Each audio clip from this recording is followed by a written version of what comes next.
The morning sun poured over the dense canopy, slanting through the towering pines like golden fingers. Birds flitted through the branches, their songs scattered across the forest floor, while a thin mist clung stubbornly to the earth, curling around rocks and roots. Emma tightened the straps of her backpack and inhaled deeply, savoring the crisp, almost pungent smell of pine needles mixed with the damp earth. It was exhilarating, this sense of being deep in the forest, far from the hum of the city she had left behind just hours ago. Her father, Mark, was setting up the tent with methodical precision, hammering stakes into the soft soil. Her mother, Sarah, unpacked the cooler, humming softly to herself. Her younger brother, Caleb, darted through the clearing, kicking at stray branches and squealing with excitement. "Emma, grab the lantern and help me with the firewood," Mark called over, his voice a blend of authority and warmth. Emma nodded, crouching to pick up the bundle of branches her father had collected. Her fingers brushed against the rough bark, and a thrill of anticipation ran through her.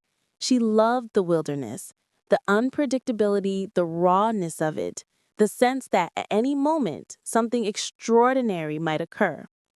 Once the fire was crackling with smoke spiraling lazily into the morning sky, the family sat in a rough circle, eating the sandwiches and fruit Sarah had packed.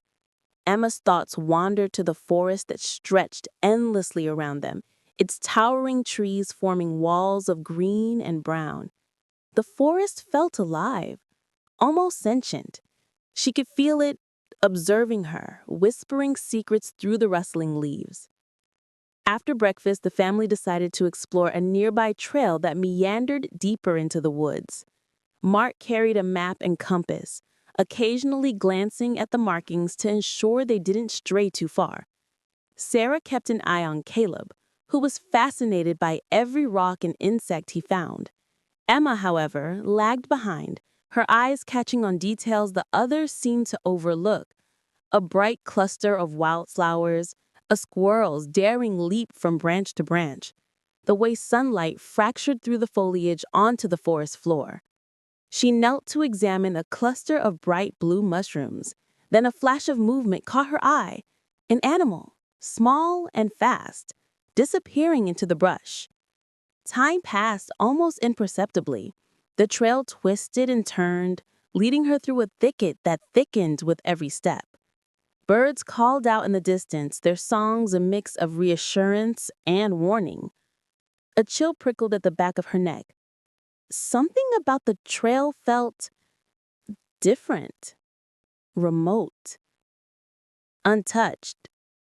She realized she couldn't see the main path anymore. "Hello?" she called, her voice tentative, barely more than a whisper. No answer. Panic flickered in her chest. She turned back, but the forest looked different now. Each tree a potential landmark, yet none familiar. The sun had shifted, casting longer shadows across the mossy ground. A breeze stirred, carrying with it the scent of pine resin and something faintly metallic, like the tang of iron in water. She tried to retrace her steps. She marked a few branches with stones, thinking it would help her navigate, but the forest seemed to shift, swallowing her markers in its embrace. Every turn looked the same. Every tree appeared identical to the last. The thrill of adventure began to sour into unease. Hours passed, or maybe minutes. She had no way of knowing. Hunger began to gnaw at her stomach, and her water bottle had run dry. Her legs ached, and every rustle in the underbrush made her heart leap. The birds had gone silent, replaced by the faint rustle of unseen creatures moving just beyond her vision. She stumbled upon a shallow stream and sank onto the mossy bank, her backpack slipping from her shoulders. The water was clear and cool, and she cupped her hands to drink, relief washing over her as she took several sips. She glanced downstream and noticed the path continued along the edge of the water. It was a glimmer of hope. If she followed the stream, perhaps it would lead back to the campsite. As the sun began to dip behind the dense tree line, the forest darkened. Shadows stretched long and menacing across the uneven ground. Her anxiety grew with the encroaching night. She searched for a safe place to rest, eventually finding a broad tree with a thick root system forming a natural alcove. It wasn't much, but it would do. She curled up against the roots, hugging her knees, and tried to calm the storm of fear in her chest. The first night alone in the forest was surreal. Every sound, the distant cry of an owl, the rustling of leaves, the snap of a twig, was amplified, magnified by her imagination. Her mind replayed warnings from movies and books, each scenario darker than the last. She shivered, not just from the cool air, but from a gnawing existential fear. Sleep came fitfully. Dreams were filled with dark shapes, with voices calling her name that weren't there. She awoke often, eyes straining in the blackness, ears alert to every sound. The forest was no longer enchanting, it was a labyrinth, indifferent to her presence, with dangers hidden behind every tree. The next morning, she awoke stiff and hungry. The moss she had slept on was damp, and her fingers were pruned from the moisture. The sun had risen higher, casting dappled light through the canopy, and she could see more clearly now. She remembered the stream and resolved to follow it, hoping it would lead her back to the campsite or at least to a road or trail. Walking along the stream was not easy. Roots jutted from the ground like jagged teeth, rocks were slick with moss, and branches clawed at her arms and face. She had to be careful, each step deliberate to avoid injury. Hunger gnawed at her and she began searching for anything edible. Berries, wildflowers, or nuts. She knew enough from camping with her parents to avoid the obviously poisonous ones. A handful of wild raspberries offered a small, fleeting relief. The day stretched endlessly. She saw birds soaring above, a deer bounding away in the distance, the sun climbing and descending in its unhurried rhythm. Time seemed both vast and meaningless. By mid-afternoon, fatigue pressed against her, and the sun's angle told her she needed to find another place to sleep before night fell again. As she climbed a small rise, Emma glimpsed a deer track in the mud. Following it, she found herself in a small clearing with signs of human activity, an old campsite perhaps, from hikers who had passed long ago. There were remains of a fire pit and some rusted tin cans. It gave her hope and renewed energy. Humans had been here before, so surely humans were out there somewhere. But as the shadows lengthened, the isolation returned. The forest grew darker, the trees taller and more oppressive. Every sound was magnified, the distant crashing of branches, the hum of insects, the low rumble of something heavy moving somewhere far off. Her heart hammered, but she tried to calm herself. She reminded herself of what her parents had taught her. Stay calm, find a shelter, keep water, conserve energy. Emma found a large fallen tree to huddle against and used her backpack as a cushion. She tucked her legs close, hugging herself for warmth. The night crept in slowly, stars barely visible through the dense canopy above. She whispered to herself, a mantra of reassurance. I will find my way back. I will be safe. I am brave. I am strong. Hours passed and the forest was alive with nocturnal activity. Somewhere nearby, an animal's eyes glinted in the dark, watching her. She didn't move, didn't breathe too loudly, hoping it would pass. She imagined her family searching, her parents' faces lined with worry, calling her name into the twilight. By the time sleep finally claimed her, exhaustion was total. Though her dreams were haunted by both fear and hope, a mixture of what was lost and what might be regained. She awoke at dawn, the first light illuminating the misty forest once more. Her throat was dry, her stomach empty, but a new determination had settled within her. She would survive. She would find her way back. She had to. And so, with the forest both a friend and a foe, she began the arduous journey of 3 days that would change her forever. The sun climbed higher, filtering through the dense canopy in shifting patterns, and Emma's legs ached with every careful step along the stream. The forest around her seemed to pulse with life, shadows moving under the trees, the whisper of leaves in the breeze. But there was no sign of her family, no hint of the campsite, no familiar sound of voices or laughter, just the unbroken rhythm of the woods. She paused, crouching to drink from the clear, cool stream again. The water was refreshing, but it did little to quench the gnawing hunger that had begun to thrum in her stomach. She tore a few more wild raspberries from a low bush, eating them slowly, savoring their tart sweetness. The sweetness reminded her of breakfast back at camp, and a pang of longing for her mother's comforting voice washed over her. Emma forced herself to focus. Panic would get her nowhere. Her parents had taught her basic survival skills, and now she needed every ounce of calm and logic she could muster. She checked her backpack, a half-full water bottle, a small first aid kit, and a few granola bars that she had stashed in her jacket pocket. It wouldn't last, but it was enough to give her a buffer until she found help or a way out. She scanned the stream ahead, noting its twists and turns. Following water downstream was a good strategy. Streams often led to larger rivers, roads, or signs of human activity. But the forest grew thicker, the undergrowth more tangled. The canopy closed overhead, dimming the light, and the forest floor became uneven and treacherous. Roots jutted from the earth like bony fingers, and slick moss covered rocks that threatened to send her tumbling.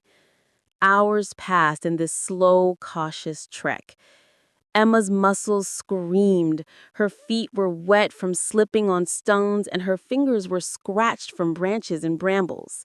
She kept her eyes on the path, trying to memorize landmarks, marking stones and broken twigs as she went. Yet the forest had a way of swallowing everything familiar. A hill that looked distinct from one side now seemed to merge with the surrounding trees, and a rock she thought was a landmark disappeared behind an outcropping. By mid-afternoon, hunger had begun to dominate her thoughts. She considered climbing a tree to scout her surroundings, but fatigue and fear of slipping made her hesitate. Instead, she settled in a small hollow beside the stream and tried to eat another granola bar. It tasted bland, almost like sawdust, but the energy it provided was vital. A sudden noise made her stiffen. A branch snapped somewhere nearby, and the rustle of leaves followed. Her heart hammered, and she froze, gripping a sturdy stick she had picked up earlier as a makeshift weapon. Slowly, carefully, she scanned the trees. A fox darted across the undergrowth and vanished, leaving only a faint rustling behind. Her relief was immense, but she couldn't shake the fact that she was utterly alone. The sun began to sink toward the horizon, casting long shadows that twisted across the forest floor. Emma knew she needed to find shelter before nightfall. She walked along the stream, searching for a safe spot, a place elevated enough to stay dry but hidden enough to avoid animals. Eventually, she came across a rock overhang that offered protection from rain and wind. It wasn't much, but it would do for a first night. As she settled against the rock, her stomach gnawed, her muscles ached, and the growing darkness pressed against her like a weight. She tried to light her small flashlight, but the batteries were weak and it flickered uselessly. She had to rely on her instincts, on everything she had learned from camping trips with her family. She built a small nest from leaves and pine needles, insulating herself from the damp ground. She wrapped her jacket tightly around her and tried to rest, though sleep was elusive. Every sound in the forest seemed amplified: the rustle of a small animal, the distant call of an owl, the whisper of leaves in the breeze. Her mind raced with worst-case scenarios, each more terrifying than the last. Night brought its own challenges. Emma shivered in the cold, and the sounds of the forest became more intense. She could hear the low growl of some unseen creature far off, but undistinguishably predatory. She pressed herself against the rock, clutching her stick, reminding herself she had survived camping trips before, that she was capable, strong, resourceful. She tried to stay awake as long as she could, listening, learning the rhythms of the forest. Eventually, exhaustion claimed her, dragging her into fitful, dreamless sleep. When dawn broke, the forest was bathed in soft, golden light. Dew clung to the undergrowth, sparkling like tiny crystals.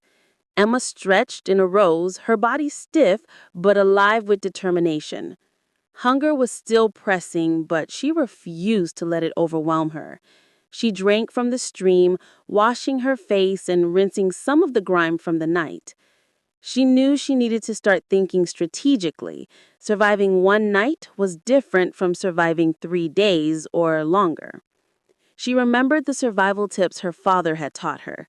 Find water, find food, build shelter, make yourself visible to potential rescuers if necessary, and always conserve energy. Emma walked slowly, scanning for edible plants.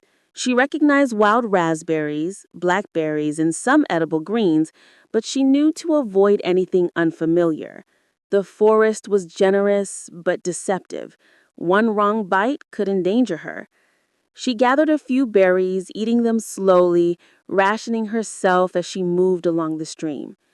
Hours passed, and the forest seemed to extend endlessly. Emma encountered fallen trees blocking her path, rocky outcrops, and tangled underbrush. Each obstacle slowed her progress, forcing her to be patient, deliberate. Her feet were sore, her hands scratched and blistered, but she refused to give in to despair. She kept her eyes on the path, trying to memorize landmarks, noting stones and broken twigs as she went. Yet the forest had a way of swallowing everything familiar. A hill that looked distinct from one side now seemed to merge with the surrounding trees, and a rock she thought was a landmark disappeared behind an outcropping. By mid-afternoon, hunger had begun to dominate her thoughts. She considered climbing a tree to scout her surroundings, but fatigue and fear of slipping made her hesitate. Instead, she settled in a small hollow beside the stream and tried to eat another granola bar. It tasted bland, almost like sawdust, but the energy it provided was vital. Night fell quickly, and with it came the eerie chorus of the forest. Crickets, frogs, and distant owls created a symphony of sound, both comforting and unsettling. Emma huddled in her makeshift shelter, listening carefully. She reminded herself that predators were mostly wary of humans and that she had weapons in her hands. She tried to keep her mind occupied, thinking of home, of her parents, of Caleb, imagining their worried faces and calling her name. Sleep came reluctantly. Her dreams were filled with confusion and fear. She wandered endlessly through the forest, calling for help that never arrived. Each time she awoke, the forest was the same, vast, silent, and unyielding. She forced herself to take deep breaths, to calm her racing heart, and remind herself of the facts. She was alive, she had water, she had food, she had the ability to survive. The third morning brought a small triumph. Following the stream downstream, she found evidence of human activity: an abandoned trail marker, a worn footpath partially covered in moss. It wasn't a road, but it was a sign that civilization was not far away. Emma felt a surge of hope and renewed energy. She followed the path carefully, noting landmarks, listening for sounds of people, and scanning for any sign of danger. As the day progressed, Emma's skills and instincts began to sharpen. She became adept at moving quietly, avoiding obstacles, and using natural features for navigation. She learned to recognize the direction of the sun, the shape of trees, and the subtle differences in terrain that indicated streams, hills, and potential shelters. Her confidence grew, but she remained cautious, aware that the forest could be unpredictable and unforgiving. By the late afternoon of her third day alone, Emma reached a point where the forest began to thin. She glimpsed a distant road through the trees, and the sound of a vehicle engine in the distance sent a jolt of excitement through her body. Tears of relief stung her eyes. She had survived, navigated the forest, and found her way closer to safety. Her first steps onto the edge of the clearing felt surreal. The forest, which had been both prison and teacher, now seemed to recede behind her, its power diminished. She called out, her voice hoarse but filled with triumph, "I'm here! I'm safe!" Emma's journey had tested every ounce of her courage, intelligence, and resilience. Emma's journey had tested every ounce of her courage, intelligence, and resilience. She had faced hunger, exhaustion, fear, and isolation, and she had endured. The forest had taught her lessons about patience, resourcefulness, and the unyielding will to survive. And as she approached the road, her heart pounding with anticipation and relief, she knew one thing for certain. She had emerged stronger, more capable, and unafraid to face challenges head on. The first step toward safety was behind her. The next step would reunite her with her family. But Emma had changed. The forest would remain with her forever, a testament to the strength, courage, and determination of a girl who refused to give up. The road ahead was faint, almost hidden among the tall grasses and undergrowth, but Emma could see it now, a thin ribbon of gray cutting through the green. Her heart lifted at the sight. Civilization, or at least the first signs of it, was finally within reach. She slowed her pace, knowing that exhaustion and hunger made her steps heavy and clumsy. One wrong step on uneven terrain could twist an ankle or send her tumbling into brush. The last 3 days had honed her instincts. She knew she had to stay alert. The forest was still full of potential dangers: snakes hidden in the grass, fallen branches, or even the sudden encounter with wildlife that could panic her. Every rustle of leaves, every distant bird call made her pause and scan her surroundings. She felt a flicker of fear she couldn't ignore. Just because a road was near didn't mean safety was guaranteed. She knelt to take a sip from the stream she had followed. The water was cold and refreshing, and she rinsed her hands and face, wiping away the sweat and grime that had begun to crust her skin. Her body was covered in small scratches and bruises, but thankfully nothing serious. She applied a small dab of antiseptic from her kit to a particularly stubborn scrape on her forearm, wrapping it with a makeshift bandage of cloth torn from the inside of her jacket.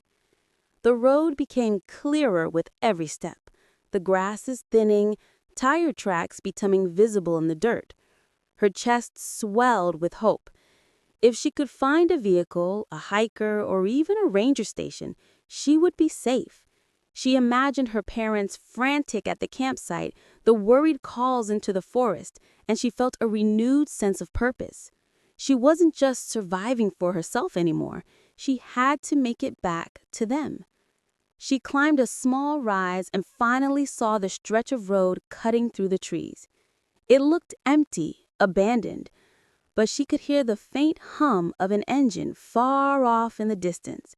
She called out, her voice hoarse but strong, waving her arms to attract attention.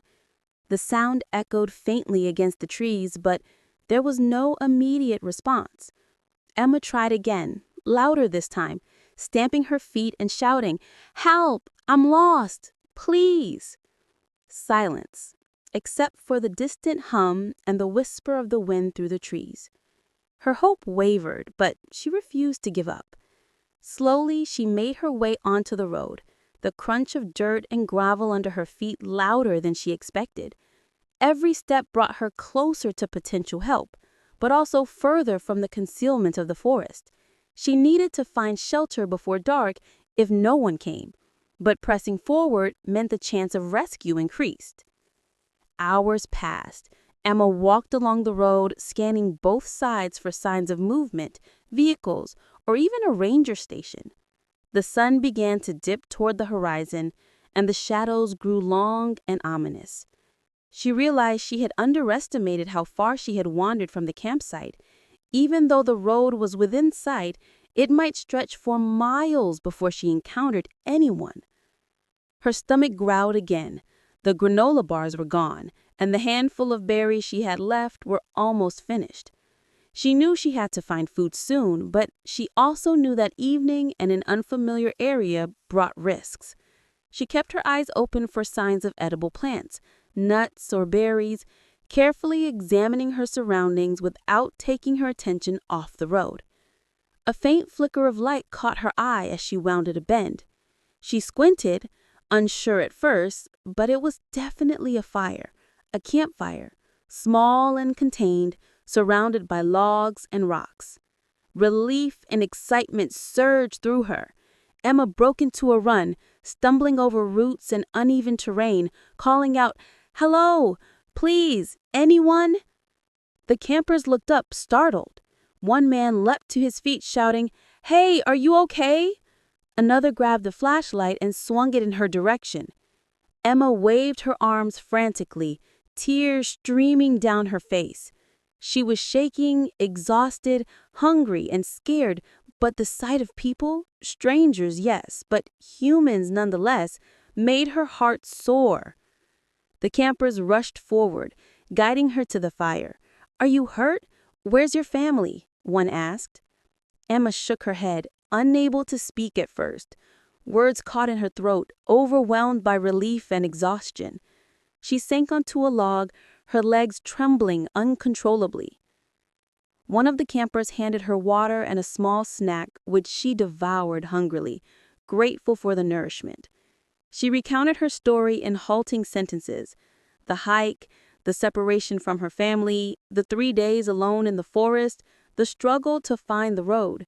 The campers listened with wide-eyed astonishment. "You did amazing, kid. 3 days alone out here? That's incredible," one said. Emma smiled faintly, though the exhaustion never left her. Her mind immediately returned to her family. "Where's the nearest ranger station? I need to call my parents," she asked. The campers gave her directions to a ranger station a few miles down the road, offering to accompany her for safety. Emma insisted on going with them. She couldn't wait another moment to reunite with her parents. The road stretched ahead, dim in the fading light, but Emma felt stronger with every step. She walked carefully, aware of her sore feet and the bruises forming on her arms and legs. Her body had endured more than she had imagined, and the ache was a reminder of her resilience. She counted each step, each landmark, and each sound, keeping her mind sharp. They reached the ranger station just as dark fell. Her relief was overwhelming. The ranger greeted them warmly, listened to Emma's story, and immediately made calls to her parents. The words she had longed to hear, "They're coming," made her cry quietly into her hands. While they waited, Emma sat wrapped in a blanket, sipping water and nibbling on crackers.